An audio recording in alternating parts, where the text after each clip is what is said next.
और अब आज के मुद्दा का आगाज करते हैं। हिंदुस्तान में कोरोना वायरस के मामले थमने का नाम नहीं ले रहे हैं। अब तक कोरोना के कुल 6,04,641 मामले हो गए हैं और परेशान कुन बात यह है कि सिर्फ 5 दिनों के अंदर 1 लाख लोग कोरोना से मुतासिर हुए हैं, कोरोना पॉजिटिव हुए हैं। इन सब के बीच सरकार ने अनलॉक 2 की गाइडलाइंस भी जारी कर दी है। यानी अब बाजारों और बस्तियों में तकरीबन जिंदगी मामूल पर लौटती हुई दिखाई दे रही है। आज दिल्ली एनसीआर में कोरोना के मामलों को लेकर अमित शाह की क़यादत में वीडियो कॉन्फ्रेंसिंग के जरिए मीटिंग हुई, जिसमें तीनों रियासत के वुज़राए आला भी शामिल हुए। इस दौरान अमित शाह ने कोरोना को लेकर इंतजामात का जायजा लिया। अमित शाह ने अहकामात जारी करते हुए कहा कि दिल्ली एनसीआर के जिलों में ज्यादा से ज्यादा तादाद में लोगों की कोरोना जांच हो और रिपोर्ट की बुनियाद पर इलाज को यकीनी बनाया जाए, सुनिश्चित किया जाए। मरीजों के गंभीर हालत में, संजीदा हालात में पहुंचने से पहले उसका इलाज करने की जिम्मेदारी अफसरान लें, यानी इंतजामिया के जो अफसरान हैं वो जिम्मेदारी लें। यानी सरकारें तो संजीदा हैं, इससे लगता है कि सरकारें संजीदा हैं, लेकिन फिर भी मामलों पर काबू क्यों नहीं पाया जा रहा है। ऐसे में सवाल अस्पतालों के निजाम और इंतजाम पर उठेंगे कि क्या अस्पतालों के बेरुख रवैये से हालात बिगड़ रहे हैं। क्या ऐसी वबा में भी बिना पैसों के अस्पताल, जो प्राइवेट हॉस्पिटल हैं, वो दाखिले नहीं ले रहे हैं, भर्ती नहीं कर रहे हैं कोरोना मरीजों को। कोरोना की तेजी से बढ़ती चेन को तोड़ने का मंसूबा सरकारी सतह पर क्या अब तक बनाया गया है, क्यों? और एक अहम सवाल है कि क्यों एलएनजेपी अस्पताल ने पीएम केयर फंड से मिले वेंटिलेटर्स पर सवाल उठाए हैं। और क्या इस महामारी को सियासत से दूर नहीं रखा जा सकता? यानी मरीजों में भी, इलाज में भी, इस वबा में भी, इस मुजी वायरस के दौरान भी सियासत जारी रहेगी? इस पर भी हम सवाल करेंगे, लेकिन उससे पहले देखते हैं कि दिल्ली के हालात पर दिल्ली के वजीर आला अरविंद केजरीवाल ने क्या कहा है। अभी कोरोना का कोई वैक्सीन तो नहीं आया, लेकिन प्लाज्मा थेरेपी एक तरह से काफ़ी मददगार साबित होती है लोगों को इस बीमारी में।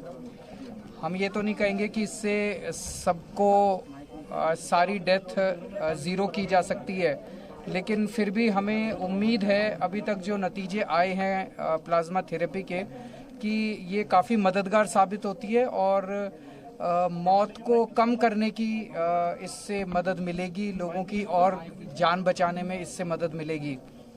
अभी प्लाज्मा को लेने के लिए काफ़ी दिक्कत हो रही थी, दिल्ली में काफ़ी अफरा तफरी मची हुई थी, लोग इधर उधर भाग रहे थे, तो उसको सारे को थोड़ा सिस्टमेटिक करने के लिए ये आज प्लाज्मा बैंक शुरू किया जा रहा है ILBS में। और आज आप देख रहे हैं कि कई लोग डोनेट भी कर रहे हैं। और इस मामले पर बात करने के लिए हमारे साथ हैं बीजेपी लीडर महेश वर्मा जी, डॉक्टर रविंद्र केतुली जी, आम आदमी पार्टी के लीडर फिरोज अहमद साहब और कांग्रेस लीडर इरशाद अहमद साहब। हम तमाम मेहमानों का इस्तकबाल करते हैं और पहला सवाल महेश वर्मा जी से ही पूछते हैं कि सर, हम ये देख रहे हैं कि सरकारें बहुत संजीदा हैं कोरोना को लेकर। हालांकि कोरोना के मामले बढ़ते चले जा रहे हैं, रफ्तार के साथ, तेजी के साथ बढ़ रहे हैं। हमने देखा कि अस्पतालों में इंतजाम और एहतमाम भी ठीक किए जा रहे हैं, बेड्स बढ़ाए जा रहे हैं, क्वारंटीन सेंटर को बेहतर किया जा रहा है, प्लाज्मा डोनेशन सेंटर भी कायम कर दिया गया दिल्ली में। लेकिन जो बुनियाद है टेस्टिंग और ट्रेसिंग करिए और टेस्टिंग कीजिए, उस पर काम नहीं हो रहा है। और शायद यही वजह है कि आज जो मीटिंग हुई है अमित शाह की, ये तीनों रियासतों के वुज़राए आला से, उस पर उन्होंने इसी पर फोकस किया, ताकीद की है कि आप टेस्टिंग को बढ़ाइए।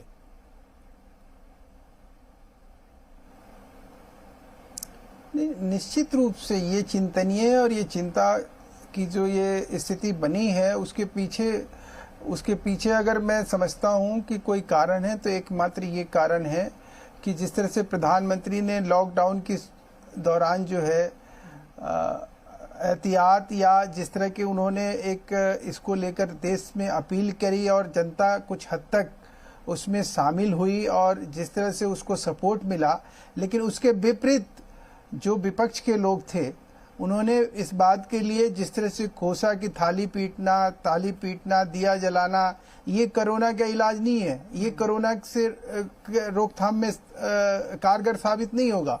ऐसे में मैं उन लोगों को ये जरूर कहूंगा कि जिन लोगों ने इसका उपहास उड़ाया और जो कुछ हमारे विपक्षी पार्टियों का जो रूलिंग प्रदेश है, जहां पे इसको लेकर जो है एक तरह से रोना पीटना इस बात के लगाया गया कि भाई हमें धन चाहिए, हमें ये नहीं है, हमें वो नहीं है। अब आप दिल्ली की बात कर रहे हो, दिल्ली में कम से कम 330 करोड़ रुपया केजरीवाल जी ने इस बात पे खर्चा कर दिया कि भाई हमारे पास जो है पर डे अगर 20,000 भी मरीज हो तो उनका इलाज करने की हमने क्षमता डेवलप कर ली है, और वो भी आज से नहीं 3 महीने पहले से। अब एक राज्य सरकार का मुख्यमंत्री अगर इस तरह की बातें करे और उसके ऊपर हम विश्वास न करें तो ये हमारे लिए शोभनीय नहीं होता है। सर, लेकिन दिल्ली के हालात पर जो होम मिनिस्टर हैं सर, पहले दिन से दिल्ली के हालात पर जो होम मिनिस्टर हैं वो तो खुद मैदान में उतर आए, उन्होंने तो खुद जायजा लिया, खुद उन्होंने इंतजाम और एहतमाम देखा, अस्पतालों में किस तरह से इलाज हो रहा है, किस तरह से मरीजों को ट्रीट किया जा रहा है। तो वो तो अब तो खुद मैदान में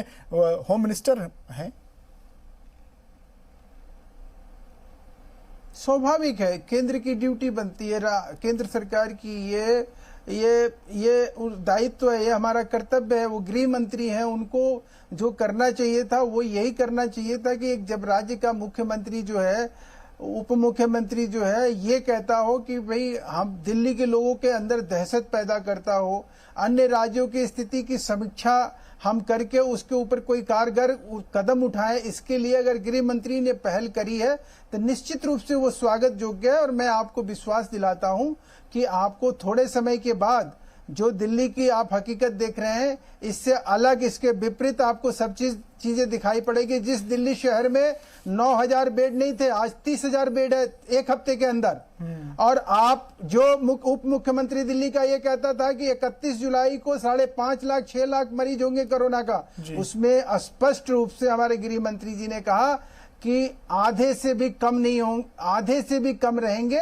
और अब आने वाले समय में मैं आपको बता रहा हूं, इस समीक्षा के बाद और जो जिस तरह की तैयारी है केंद्र सरकार की और जो पहल है, उससे मैं कह सकता हूं आपको कि कोरोना का जो है अब धीरे धीरे कोरोना डिक्लाइन करेगा। जैसे कल परसों से भी हम देख रहे हैं कि 2-3 दिनों में थोड़ा थोड़ा घट रहा है, और ये अब घटने के कगार पे आने का एक जो रीजन है वो यही है कि जिस तरह से लोगों को इस मामले में अवेयरनेस, विपक्षी दल जो है इसमें अगर कंधे से कंधे मिला के काम किया होता, लोगों को थोड़ा वो भी सजग किए होते सर, उस समय जिस तरह से दल उन्होंने आलाप प्रलाप बिलाप जिस तरह का सर अपोजिशन पार्टियों का यही तो शिकवा है, यही तो शिकायत है कि सरकार ने सारे फैसले खुद ले लिए। लॉकडाउन कब लगाना है, कब हटाना है, कब बढ़ाना है, इस पर वन वे फैसले थे, किसी से राय नहीं ली गई, किसी से मशवरा नहीं लिया गया। अपोजिशन सही है साहब, आप कहेंगे कि वज़ीर आला से जो वजीर आला अलग अलग रियासतों के थे,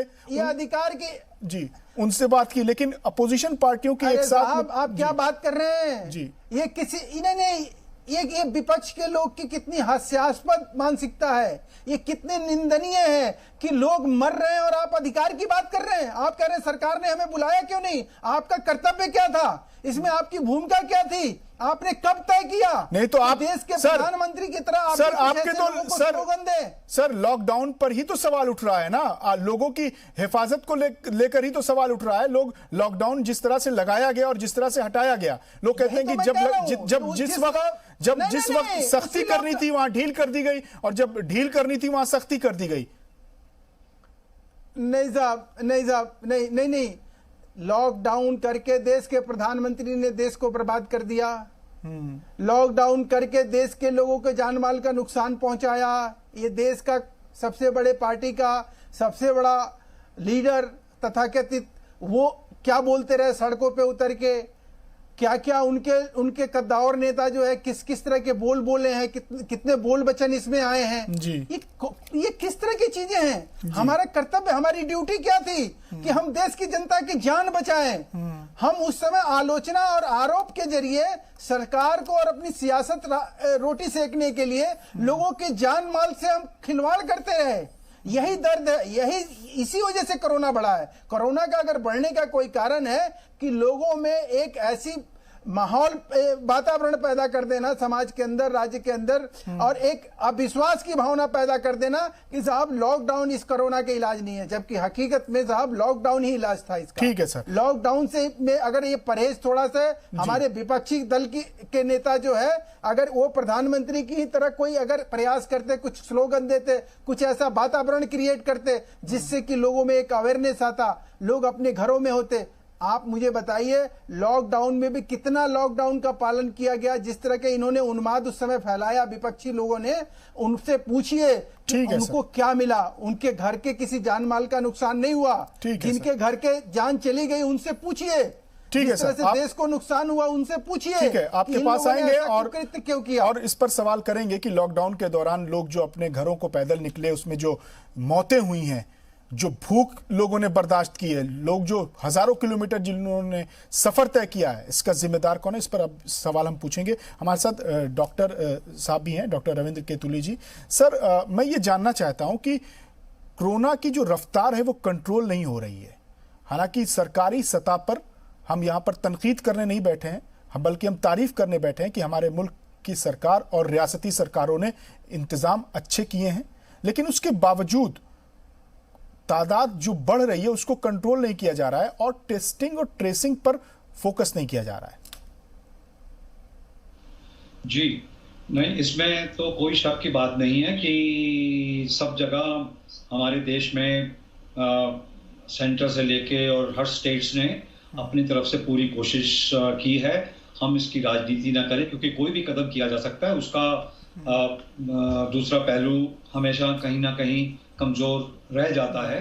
परंतु ये हमें मान के चलना पड़ेगा कि हमारे देश में बहुत अच्छे इंतजाम किए गए हैं और उसकी वजह से इस महामारी का हम काफी इसको सीमित करने में भी सफल हुए हैं। जैसे कि अगर हम इसको दूसरे जो दुनिया के सबसे अमीर और डेवलप्ड नेशंस हैं उनके साथ अगर कंपेयर करें, तो आज प्रति लाख जो इसका संक्रमण है हमारे देश में बहुत कम है, और इसके लिए हम अपने प्रशासन को उनको जरूर हमें दाद देनी पड़ेगी। इसके साथ साथ हमारे जो हेल्थ केयर वर्कर्स हैं, डॉक्टर्स, नर्सेज, पैरामेडिकल इत्यादि, उन सब ने भी एक बहुत सराहनीय काम किया है। इसके साथ जो हमारे सैनिटरी वर्कर्स हैं, पुलिस वर्कर्स हैं, सब ने मिलके, इस देश के हर व्यक्ति ने इसको इकट्ठे मिलके। परंतु आज जो एक समस्या एक तो ये उभर के आती है कि खास करके हमारे देश में ये दोष दिया जाता है कि हमारी सरकार मात्र 1.4% अपनी जीडीपी का हेल्थ के ऊपर, स्वास्थ्य सेवाओं के ऊपर खर्च करती है। परंतु जो देश अमेरिका जैसे, जिनकी जीडीपी हमसे कई गुना ज्यादा है और वो अपनी जीडीपी का एज मच एज 18% स्वास्थ्य सेवाओं के ऊपर खर्च करते हैं, उसके बाद भी उनका संक्रमण हमारे से कई गुना ज्यादा है, उनकी मौतों की दर भी बहुत ज्यादा है। तो इसका एक ये जरूर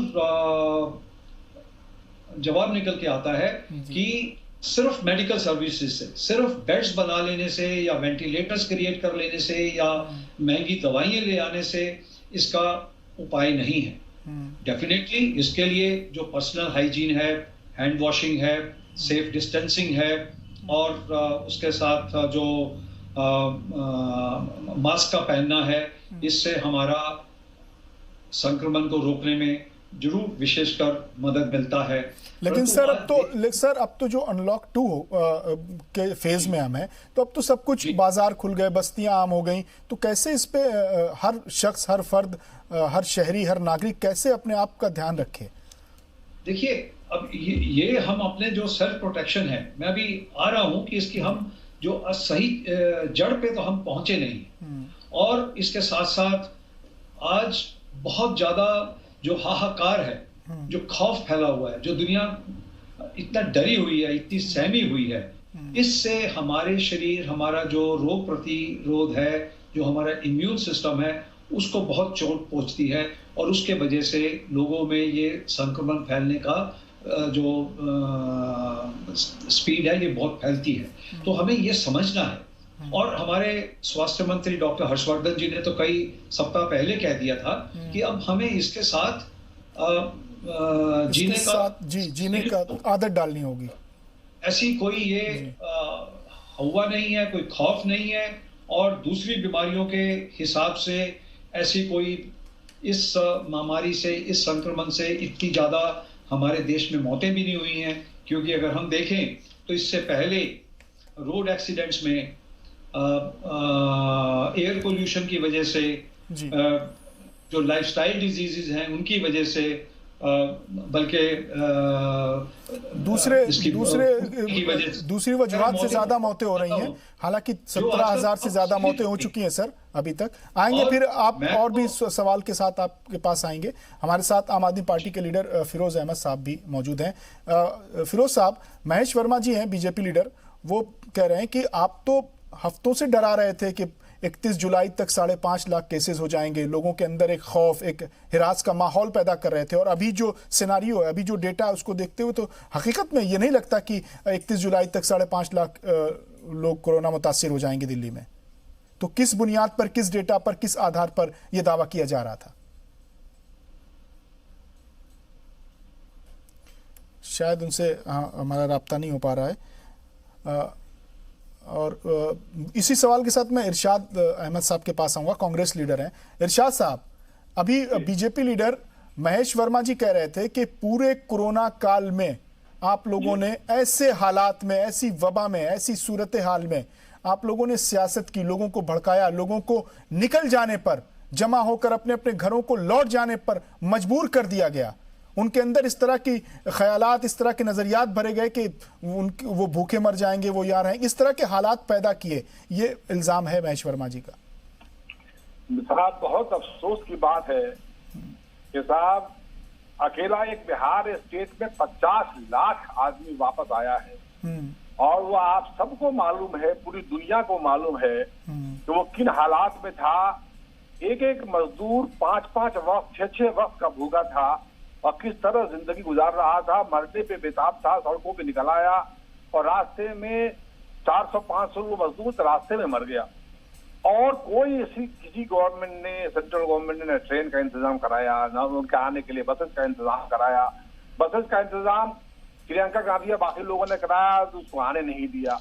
इसी तरह यूपी में 50 लाख लोग वापस आए। लिहाजा ये कहना तो जो चाहे कहे, लेकिन पूरी दुनिया को मालूम है, क्योंकि अब तो जमाना मॉडर्न है, हर चीज को, हर आदमी को मालूम है कि जिस तरह सरकार ने बिहेव किया, अपना न ट्रेन दिया, न बस की सबक दी। ट्रेन दिया तो उसमें पैसे ज्यादा लिए और 5-5, 6-6 दिन ट्रेन में रहा, न उसमें पानी का इंतजाम, न खाने का इंतजाम, न कुछ था उसमें। और आना था बिहार, चला गया उड़ीसा जाना था, चला गया बंगाल। इस तरह 6-6 दिन, 6-7 दिन ट्रेन में बैठे रहे लोग। तो लिहाजा जो जिस तरह का इंतजाम था वो तो ठीक था, चलो हर चीज को क्रिटिसाइज नहीं करना चाहिए। लेकिन मैं तो दिल्ली के लिए स्पेसिफिक बात करना चाहता हूँ कि दिल्ली सरकार के जो डिप्टी चीफ मिनिस्टर जब लेफ्टिनेंट गवर्नर के यहाँ से निकले और उन्होंने जो अनाउंस किया कि 1.5 लाख से ज्यादा लोग मरीज हो जाएंगे जून के 30 तारीख तक और 5.5 लाख लोग मरीज हो जाएंगे जुलाई के 30 तारीख तक। ये इतना डरावना, इतना गलत बयान था उनका, जिसकी वजह से आज तक दिल्ली के लोग डरे हुए हैं और उसकी वजह से दिल्ली भारत सरकार को उतरना पड़ा वहां पे। भारत सरकार ने जो कदम उठाया वो जो ठीक है, जिसकी वजह से आज 30,000 जो बेड भी हो गया, वो अलग इशू है। लेकिन मैं दिल्ली सरकार के बारे में पूछना चाहता हूँ कि दिल्ली सरकार ने ऐसा बयान क्यों दिया? वहां पे हाहाकार मच गया दिल्ली में, दिल्ली के लोग परेशान हो गए और दिल्ली में आज। ठीक है, फिरोज अहमद साहब हमारे साथ जुड़ गए हैं। आपने जो सवाल उठाया वही सवाल महेश वर्मा जी ने भी उठाया था। फिरोज अहमद साहब जुड़ गए हैं। फिरोज साहब, सवाल यहाँ पर यह उठ रहा है कि किस बुनियाद पर दिल्ली के डिप्टी सीएम ने यह बयान दिया था कि 31 जुलाई तक 5.5 लाख लोग कोरोना पॉजिटिव हो जाएंगे। इससे लोगों में खौफ पैदा हो गया, लोग दिल्ली छोड़ने पर मजबूर हो गए। देखिए, सबसे पहली चीज तो ये कि दिल्ली छोड़ने पे लोग मजबूर तो तब हुए थे जब प्रधानमंत्री जी रात के 8 बजे आकर सडन की लॉकडाउन स्टार्ट किया और लोगों में अफरा तफरी दौड़ गई और लोग पैदल भागने लगे और हजार किलोमीटर जो है भूखे प्यासे लोग चलने लगे। तो महेश वर्मा जी को साथ में क्या है कि उनको सारी दुनिया घूम कर एक चक्कर की परिक्रमा करते हैं और आम आदमी पार्टी के पास आकर रुक जाते हैं। दिल्ली सरकार ने एक रियलिस्टिक डेटा के ऊपर में कंसल्टेंट के द्वारा दी गई फीडबैक के लिए कहा कि जब आपके पास एक हफ्ते के अंदर में अगर 100 लोग आ रहे हैं और दूसरे हफ्ते में 220 लोग आ रहे हैं, तो अगले 8 हफ्ते के अंदर में डेटा क्या होगा? इसको क्या बोलते हैं? गैप एनालिसिस बोलते हैं। अब महेश वर्मा जी को अगर डेटा एनालिसिस और गैप एनालिसिस नहीं आती है तो इस पर मैं कुछ नहीं कर सकता। तो ये सारी चीजें प्रिडिक्शन होती हैं। प्रिडिक्शन करने के बाद कि क्या आपके पास at the end of the month और at the end of the quarter कितने मरीज आएंगे हॉस्पिटल तक, उसमें ±30% लिए जाते हैं। करेक्ट है? अब ये जो इनकी जो सरकार चलती है, नरेंद्र मोदी जी के प्रधानमंत्री जी का जो है, वो हवाई बातें करते हैं। जब सारी चीजें इनको बिठा करके रख दिया जाए तब ये आते हैं क्रेडिट लेने के लिए, फिर वहां पे रिबन कटता है।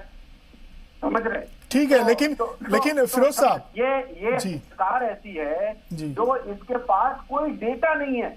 आप इसको रियलिस्टिक फिगर, इनको मैथमेटिक्स समझ नहीं आती। लेकिन फिरोज साहब मैं आपको डेटा समझाऊं, मैं आपको अगर बताऊं, जो अपोजिशन सवाल बीजेपी के लीडरान जो सवाल आप पर उठा रहे हैं, उसके मुताबिक अगर अमित शाह मैदान में नहीं उतरते, अमित शाह मोर्चा नहीं संभालते, अमित शाह कमान नहीं संभालते, तो वाकई में हालात ऐसे ही रहते। यानी आपकी सरकार ने हाथ खड़े कर दिए थे और पहले ही बता दिया था कि साहब इतने हो जाएंगे। अमित शाह साहब ने केंद्र सरकार के बैठे हुए एक मंत्री हैं। अगर इस भयावह महामारी के अंदर में अगर उन्होंने अपना कमान संभाला है तो ये एक अच्छी बात है। हर एक इंसान को सामने आना चाहिए और उसके लिए अगर कोई आदमी क्रेडिट लेता है, अगर उसके लिए इस महामारी के दौर में भी अपना झंडा बुलंद करता है और चुनाव लड़ने की कोशिश करता है इस बुनियाद पे, और उनके कार्यकर्ता और उनके प्रवक्ता अगर इस तरह की बातें करते तो उनको शर्म आनी। ठीक है सर, सिचुएशन हर एक इंसान के ठीक है सर, आपका जवाब लेंगे, आपने जो सवाल उठाए हैं महेश वर्मा जी से जवाब लेंगे, लेकिन यहाँ एक वक्त हो गया है मुख्तसर से वक्फे का। जल्द हाजिर होते हैं और इन तमाम सवालों का जवाब हासिल करेंगे।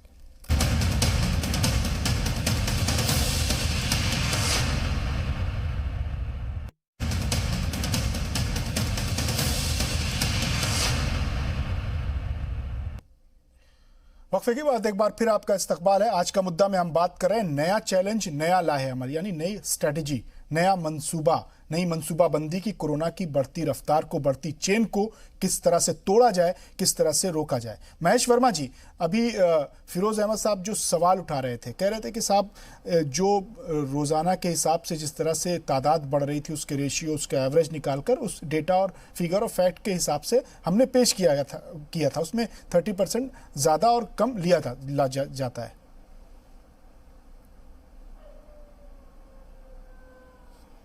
देखिए, वो जो डाटा और जिस तरह की बात उन्होंने रखी कोरोना को लेकर, मुझे लग रहा है कि इससे ज़्यादा हास्यास्पद और इससे ज़्यादा निंदनीय बात कुछ नहीं हो सकती है कि जब लॉकडाउन सेकेंड जैसे ही ख़त्म होता है, केजरीवाल जी जो है दिल्ली में सबसे पहला अगर कोई काम करते हैं तो वो कहते हैं कि शराब बेचने का काम करेंगे।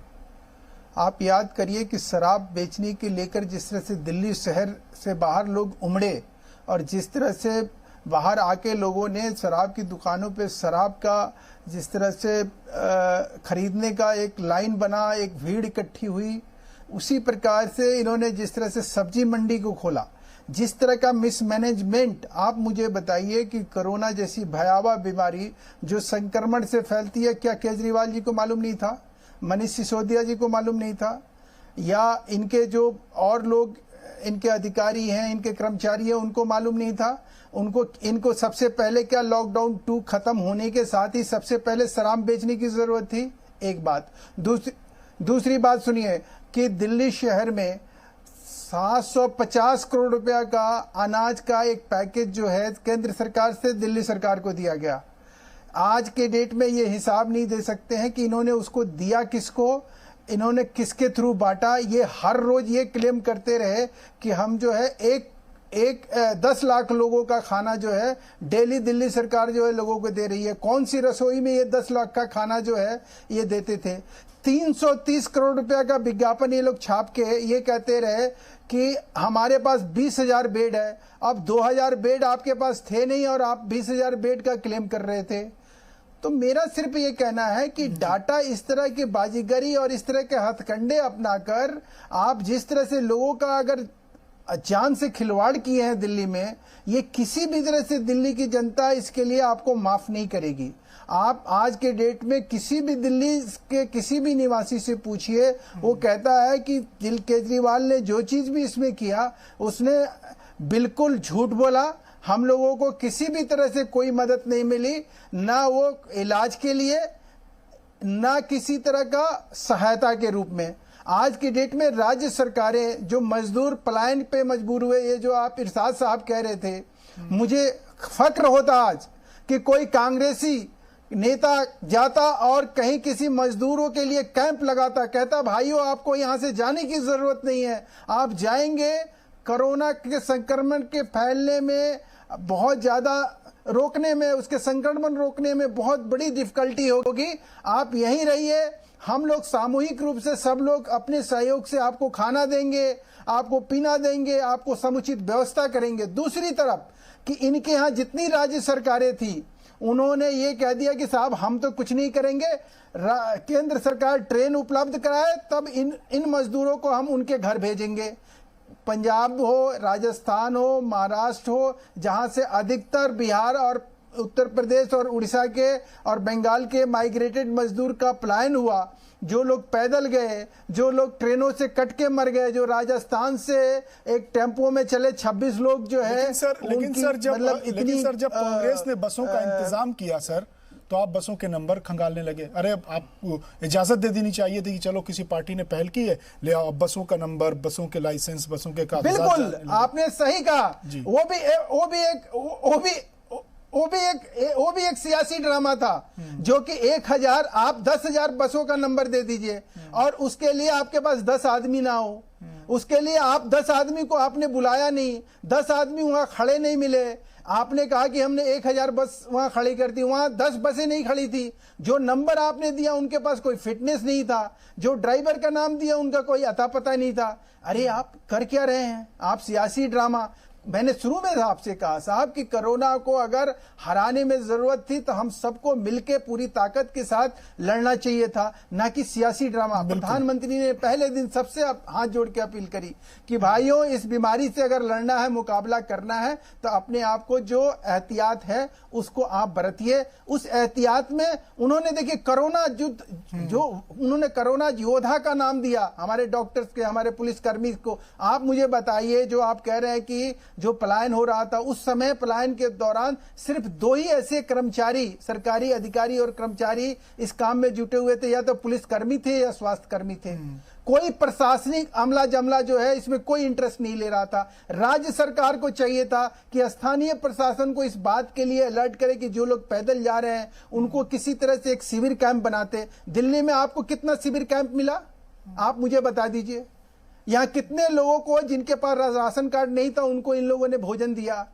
अरे तो सवाल यही है ना कि जिनके भोजन को भी आपने वर्मा जी, महेश वर्मा जी, सवाल यही है कि आपने मौका ही नहीं दिया। कौन सी रसोई में 10 लाख? महेश वर्मा जी सवाल यही उठा रहे हैं ना अपोजिशन की, आपने मौका ही नहीं दिया तैयारी का कि हम शिविर कैंप लगाते, हम खेमे लगाते, हम सेंटर्स बनाते और वहां पे लोगों का इंतजाम करते। ये रातों रात तो हो नहीं जाता। आप कुछ वक्त देते, उसके बाद लॉकडाउन का नफाज होता, नाफिज करते, लागू करते। जी एक छोटी सी मुझे एक छोटी सी बात बता दीजिए। हम लोग कोई भी कार्यक्रम करते हैं, ये कांवड़ का होता है या आप ये कह लीजिए कि कोई हम छोटा सा कोई भी फंक्शन करते हैं या कोई ऐसा ऑकेजनली हम सांस्कृतिक कार्यक्रम करते हैं, उसके लिए शिविर लगाते हैं, उसमें लोगों को बिठाने का, उनके खाने पीने का, उनके रहने का व्यवस्था करते हैं। इसके लिए कितना टाइम चाहिए? आपकी जहां चाह वहां रहा। आदमी को दिखता है ना कि कुछ, ये तो पूरा सियासी। मैं तो आपसे ये कह रहा हूं कि जो राशन भी आया वो भी प्रॉपर उन गरीबों तक नहीं पहुंच पाया। ठीक है सर, इसका जवाब लेंगे। हमारे साथ आप उन गरीबों को खाना देते हैं, उनको आप शराब देने पे मजबूर, उनके आगे आप शराब परोस रहे हैं। इन फिरोज साहब से पूछिए ना, क्या कोरोना काल में शराब बेचना जरूरी था? शराब लोगों को पिलाना जरूरी था? ये केजरीवाल शराब पिलाने के लिए मुख्यमंत्री बने हैं? पूछिए इनसे। ठीक है वर्मा जी, एक सवाल और है। वो सवाल मैं आपसे इसलिए कर रहा हूं क्योंकि इसका जवाब मैं डॉक्टर साहब से लूंगा, लेकिन सवाल आप पर है कि LNJP हॉस्पिटल में PM केयर फंड से जो वेंटिलेटर्स दिए गए 175 वेंटिलेटर्स, उस पर सवाल उठाया है डॉक्टर्स ने। डॉक्टर्स ने यह कहा है कि इंट्रीब्यूशन सिस्टम उसमें नहीं है, जिसकी वजह से वो नोज के जरिए, नाक के जरिए ऑक्सीजन नहीं दे पाएंगे। अब इसका मेडिकल साइंस के हवाले से जवाब तो डॉक्टर साहब देंगे कि ये क्या इसका क्या पहलू है, लेकिन मैं आपसे जानना चाहता हूं कि ये कहां से ये खबर आपको जी कहां से मिली और ये किसने दिया और इसकी प्रामाणिकता क्या है, मुझे इसके बारे में कोई जानकारी नहीं है। लेकिन फिर भी आप अगर ये कह रहे हैं और ऐसी कोई चूक हुई है, तो मैं आपको पार्टी की तरफ से, सरकार की तरफ से आश्वस्त करता हूं। सरकार का उसमें रुख ये, सरकार का उसमें मौकफ आया है कि सरकार ने कहा है कि उसमें सिस्टम लगा हुआ है, शायद डॉक्टर्स को पता नहीं है। इस पे मैं डॉक्टर तुली साहब से मैं इसका जवाब लेना चाहूंगा। मेरा ये कहना है कि LNJP नहीं साहब, LNJP हॉस्पिटल एक तो हमारे अंडर, केंद्र सरकार के अंडर नहीं आता, वो दिल्ली सरकार, हाँ, इसीलिए दिल्ली सरकार के अंडर आता है। उन डॉक्टर्स ने यही सवाल उठाया कि PM केयर फंड्स के मुताबिक हमें जो उसके जरिए जो हमें 175 वेंटिलेटर्स मिले हैं, उसमें इंट्रीब्यूशन सिस्टम नहीं है, जिससे नाक के जरिए ऑक्सीजन नहीं पहुंचाने जा सकती, जिससे दिक्कत आ सकती है। डॉक्टर साहब से इसका जवाब लेंगे। डॉक्टर तुली साहब, मैं जानना चाहता हूं, जवाब आपने दिया ना जी। इसमें कोई शक की बात नहीं है कि जो एक वेंटिलेटर है, एक बहुत सोफिस्टिकेटेड मशीन है जी, और इसको इस्तेमाल करने के लिए, इसको चलाने के लिए कहते हैं एक वेंटिलेटर के ऊपर कम से कम 4 नर्सिस को बहुत एक हाई लेवल की ट्रेनिंग की जरूरत होती है। तो अब ये अगर कोई नई मशीन आई है जिसके बारे में स्टाफ को मालूम नहीं है, पहले की जो मशीन थी वो भिन्न प्रकार से चलती थी, इनको चलाने का तरीका कुछ अलग है, तो शायद कुछ जिसको कहते हैं ना टीथिंग ट्रबल्स हो, तो एक नई प्रकार की मशीन आई है, उसको चलाने में उनको शायद कुछ दिक्कत आई हो, वरना ऐसा होना नहीं चाहिए। और हमने कोई ऐसी, मैंने कोई खास पर्सनल रिपोर्ट भी पढ़ी नहीं है, मगर इतना जरूर है कि एक वेंटिलेटर एक कोई बहुत सरल या साधारण मशीन नहीं है। इसको चलाने के लिए बहुत एक विशेष ट्रेनिंग देनी पड़ती है स्टाफ को, और उनको उसके ऊपर काफी टाइम और तजुर्बा चाहिए उसको ठीक से चला लेने के लिए। तो शायद उसके बीच में कहीं कुछ गैप रह जाने की वजह से इस प्रकार की अफवाह उड़ी होगी, परंतु ये इस चीज को जल्दी से संभाल लिया जाएगा। वहाँ के डॉक्टर हैं, वो सक्षम हैं और वो जरूर इस समस्या को संभाल लेंगे। परंतु मैं तो फिर आऊंगा कि इसका इलाज अभी जैसे मुख्यमंत्री जी ने कहा कि अब हमने प्लाज्मा थेरेपी का इंतजाम कर लिया है, बहुत अच्छी बात है। इससे जरूर कुछ सैकड़ों, शायद हो सके कुछ हजारों लोगों को समाधान मिल सके, कुछ लोगों की मौत से जान बचाई जा सके, क्योंकि वैक्सीन तो अभी कहीं क्षितिज पे नहीं है, दवाइयाँ कोई अभी आने का कोई आसार नहीं है। और तो इस समस्या में मैं विशेषकर आपकी जी सलाम के माध्यम से जनता तक पहुंचाने की एक विशेष कोशिश ये करूंगा कि हम इस डर खौफ से निकलें और अपनी जो रोग प्रतिरोध शक्ति है, जो हमारा अपना इम्यून सिस्टम है, हम उसको स्वस्थ बनाएं। उसको स्वस्थ बनाने के लिए हम अपने एक स्वच्छ अपना खान पीन, जिसको सात्विक आहार कहते हैं, एक संतुलित आहार हो ताकि मेरी न्यूट्रिशन ठीक हो, और उसके साथ जो भी मेरी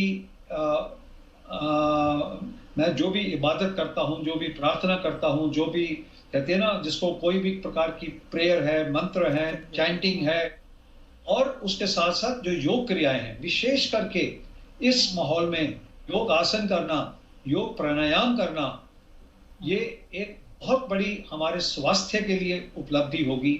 आने वाले समय में जितना हमें किसी चीज से लाभ नहीं हो सकता, जो स्वास्थ्य, अपने स्वास्थ्य वर्धक जो योग की प्रणाली है, उसको हम अपनाएं, घर घर में अपनाएं, हर व्यक्ति अपनाएं, और रोज जल्दी अच्छा आहार करें, तंदुरुस्त स्वस्थ आहार करें, सात्विक आहार करें, जल्दी सोएं, सुबह जल्दी उठें, और वातावरण में ताजी हवा में, जिसको ब्रह्म मुहूर्त बोलते हैं, गोल्डन आवर में थोड़ा अपना शारीरिक व्यायाम किया जाए, उसके साथ थोड़ा योग अभ्यास करें।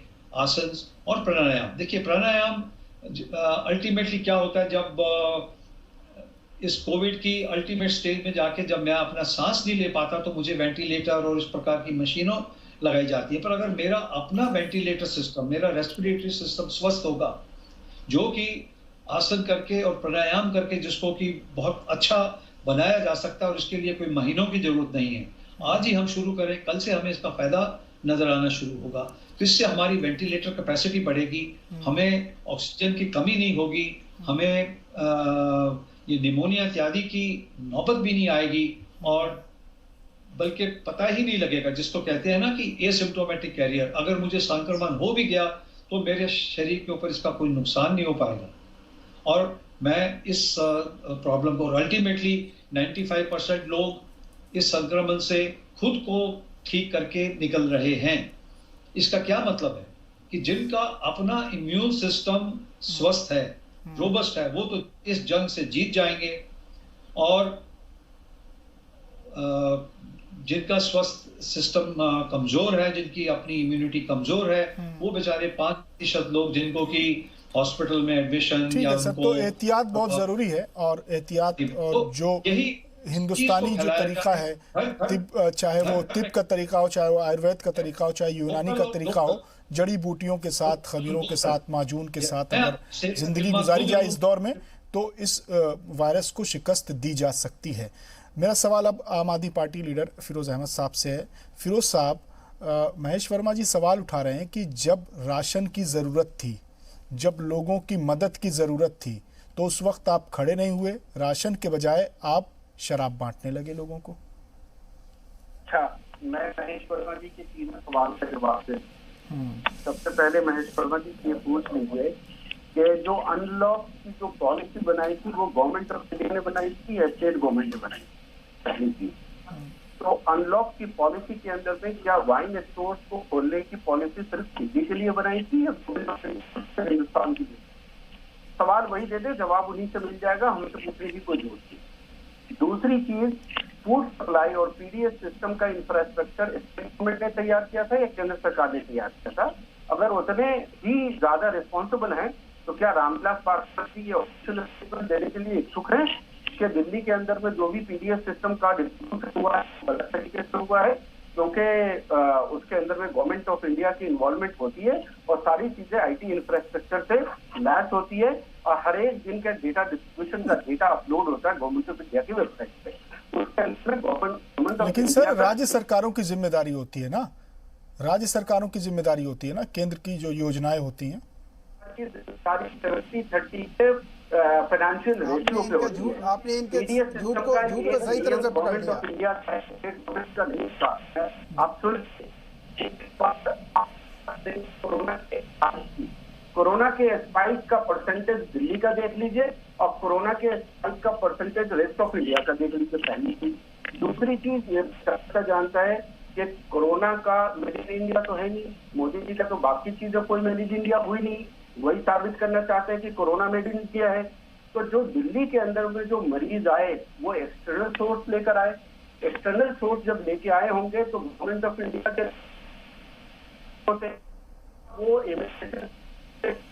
वो जब पूरी महामारी से लड़ रही थी, चाइना आपका नेबरिंग कंट्री है, जब उसके पास बहुत मेजर स्पाइक हो गए थे, तो क्या उन्होंने अपनी ड्यूटी एयरपोर्ट पे या एक्सटर्नल सोर्स जो कहीं इंडिया से में आता है और दिल्ली के अंदर में लैंड करता है उसकी की, अगर वो की हुई होती proper testing, proper verification, proper quarantine, proper isolation, तो बट ऑब्वियस है जब आपको रोका कौन था? आपने अपने स्कूलों में क्यों नहीं शुरू किया? आपने एमसीडी के कम्युनिटी सेंटर को क्यों नहीं लिया? बैंकेट हॉल के लिए नहीं लिया? आपने होटल को क्यों नहीं? आप 5 स्टार होटल लेते हो और आप दिखावा करते हो। आप 2000 बेड है, आप 30,000 बेड की बात करते हो, क्यों भाई? मात्रा से लेकर के नीचे तक सारे लोग जो है उल्टी सीधी बातें मत करो, मैं रियलिस्टिक डेटा पे बात कर रहा हूँ। अगर रियलिस्टिक डेटा आता है आपको डिस्कस, सर डेटा उठाएंगे तो फिर तब्लीगी जमात और मरकज पर भी तो सवाल उठेगा कि चाइना से, इंडोनेशिया से, मलेशिया से, एकदम वही मैं कह रहा हूँ। और सुनिए, उससे भी बड़ी बात, तो इंटरनेशनल पैसेंजर थे, उनकी टेस्टिंग क्यों नहीं की गवर्नमेंट ऑफ इंडिया ने? जब लैंड करे तो वो भी तो चाइना से आए थे, वियतनाम से आए थे। फरवरी से आगे बैठे हुए थे सर, फरवरी से आगे बैठे हुए थे, फरवरी से आगे बैठे हुए थे। आप मुफ्त नहीं, आप नहीं, इनसे पूछिए ना 330 करोड़ का विज्ञापन किसने दिया था? 330 करोड़ का विज्ञापन किस बात के लिए दिया था? पूछिए। फरवरी से पहले। ठीक है सर, यहाँ वक्त हो गया एक और मुख्तसर से वक्फे का, बहुत जल्द हाजिर होते हैं, फिर चर्चा जारी रखते हैं।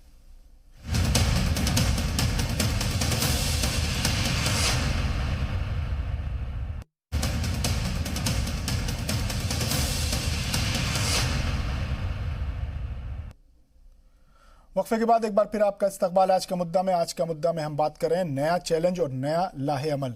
कोरोना को कंट्रोल करने के लिए क्या लाहे अमल तैयार किया जाए। महेश वर्मा जी, फिरोज साहब जो सवाल उठा रहे थे वो कह रहे थे कि आपने टेस्टिंग क्यों नहीं की, लोग बाहर से आ रहे थे, उनका कोई चेकअप क्यों नहीं किया गया।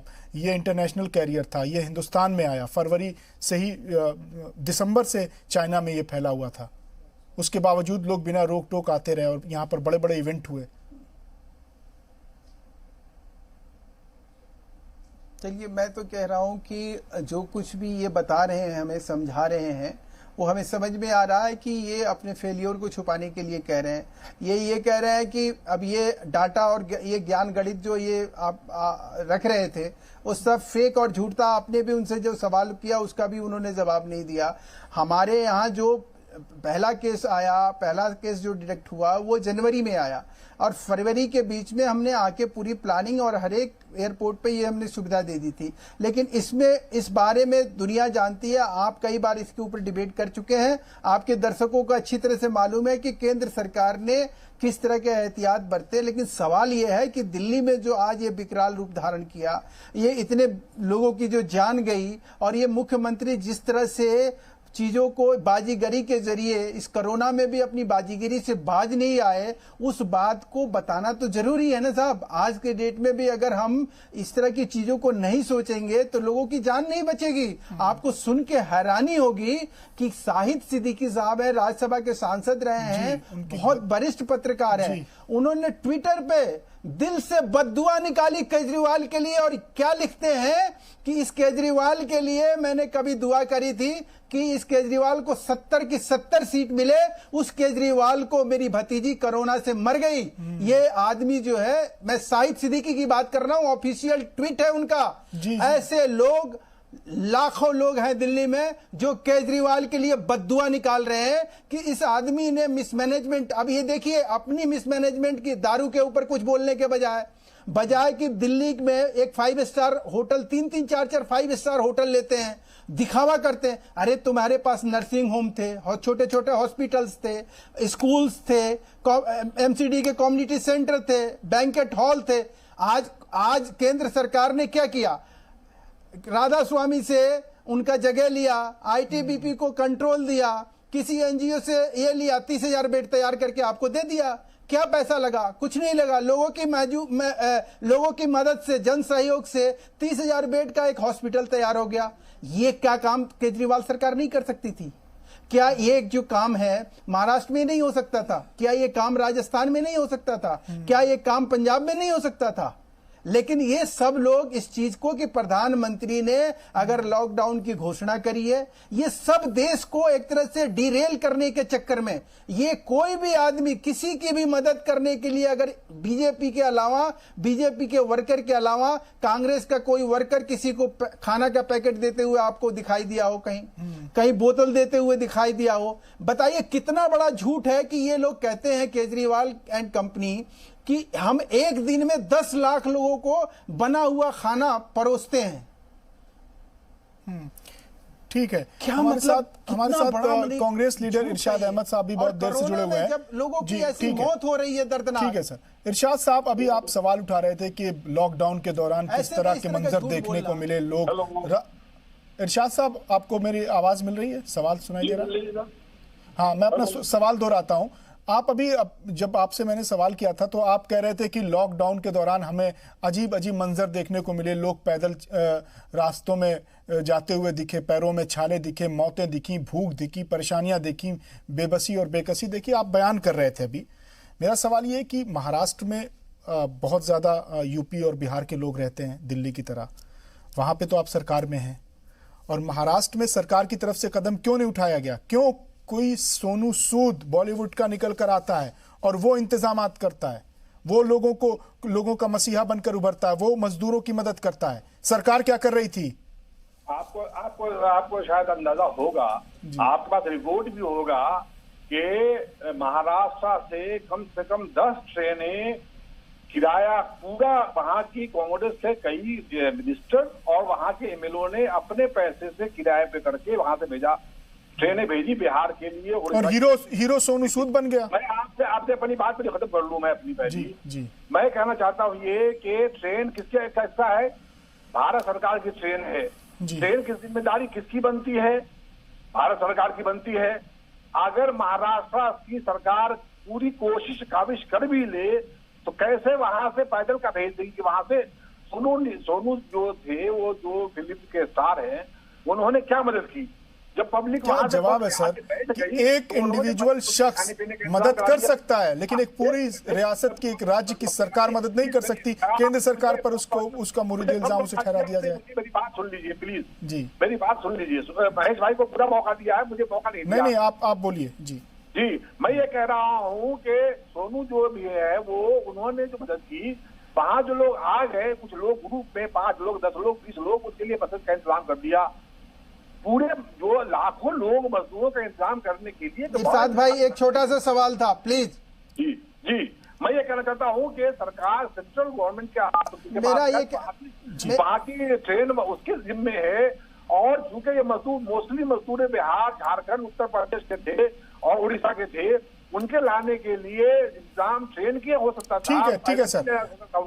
वर्मा जी कोई सवाल करे थे? वर्मा जी जल्दी करिएगा, वक्त बहुत कम है। जी, मैं ये कह रहा हूं कि सोनू सूद अगर बस इंतजाम करके भेज सकते थे, महाराष्ट्र सरकार के पास लाखों बसें थी जो खड़ी थी, आखिर में उसको जरिया क्यों नहीं, माध्यम उसको क्यों बनाया गया? क्यों उन मजदूरों को उस पर बिठा के उनके गंतव्य स्थान तक पहुंचाने में क्या दिक्कत आ रही थी? वो मैनेजमेंट क्यों नहीं किया गया? उसमें क्यों चूक हुई? आप इंतजार करते रहे ट्रेन का कि आपको एक बहाना मिले ताकि आप सियासत कर सके उसके ऊपर? क्या इसका इंतजार कर रहे थे? यूपी गवर्नमेंट अपने लैंड, अपने इस बॉर्डर में एंट्री नहीं दे रही थी, इसलिए रोक रखा था। राजस्थान ने 1000 बसेस पे मजदूर बैठा रखा था। किसने कहा आपको? किसने कहा आपको इंटर स्टेट बस जो है किसी भी सरकार के लिए परमिशन की इस तरह की आवश्यकता नहीं है? इरशाद साहब, गलत मत बोलिए। ठीक है सर, हमारा वक्त खत्म हुआ। बहुत बहुत शुक्रिया महेश वर्मा जी आपका, बहुत बहुत शुक्रिया डॉक्टर रविंद्र तुली जी आपका, बहुत बहुत शुक्रिया फिरोज अहमद साहब, और बहुत बहुत शुक्रिया इरशाद अहमद साहब के। आप तमाम मेहमानों ने अपना कीमती वक्त निकाला और इस मौजू पर, इस अहम मौजू पर, इस संजीदा मौजू पर, कोरोना सियासत से अलग है और ये एक ऐसी वबा है, एक ऐसा मुहलिक मरज़ है जो लोगों के मिलने से फैलता है। ऐसे हालात में, ऐसे माहौल में अपने आप को महफूज रखना है, सोशल डिस्टेंसिंग को बरकरार रखना है। वज़ीर आज़म का जो बार बार नारा है, जो बार बार मकौला है, जो बार बार कहना है कि 2 गज की दूरी, उसको बरकरार रखते हुए कोरोना की इस चेन को तोड़ना है, सबको मिलकर, सियासत से इतर, सियासत से हटकर। तो आज के मुद्दा में आज के लिए बस इतना ही, लेकिन आप बने रहिए जी सलाम के साथ।